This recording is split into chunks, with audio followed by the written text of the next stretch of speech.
তুই কি করবি? বরের পয়সায় বসে বসে রিল শেয়ার করবি? তোকে তো শ্বশুর বাড়িতে 3 দিনও রাখবে না, পার্সেল করে পাঠিয়ে দেবে বাপের বাড়িতে। মুখে ওইসব আটা ময়দা মেখেছিস কেন? ভূত তো তোকে দেখে ভয় পেয়ে হনুমান চল্লিশা পড়া শুরু করে দেবে। তোর ওই মুখে মুখে তর্ক করার স্বভাবের জন্য শ্বশুর বাড়িতে তোকে নেবে না, উল্টে পুলিশ ডাকবে। এই মেয়ে, এই তোর হাতে যদি ফোনটা আরেকবার দেখি না, ফোনটাকে ডাইরেক্ট ভাতের হাঁড়িতে ফুটিয়ে তোকে বিরিয়ানি বানিয়ে খাইয়ে দেবে। তোর হাতের লেখার যা ছিরি, দেখে মনে হচ্ছে পিঁপড়েকে কালির মধ্যে চুবিয়ে তোর খাতায় ছেড়ে দেওয়া হয়েছে। সেই ভয়ে পিঁপড়েটা এদিক ওদিক দৌড়ে দৌড়ে বেড়াচ্ছে। হায় রে ভগবান, এই মেয়েটা শুধু সারাদিন রিল দেখে, পরীক্ষার খাতায় কি যে লিখবে ভগবানই জানি।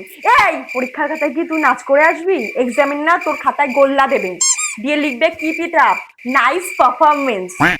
তুই একটু সাধারণ জ্ঞান শেখ, বুঝলি? তোকে যদি কেউ জিজ্ঞেস করে যে ভারতের রাজধানীর নাম কি, কি বলবি তুই? ইনস্টাগ্রাম। বলেন কি? তোর যা বুদ্ধি, তুই যদি কোনোদিনও ইন্টারভিউ দিতে যাস, যে তোর ইন্টারভিউ নেবে, তোর ইন্টারভিউ নেওয়া বাদ দিয়ে সে হিমালয়ে চলে আসবে।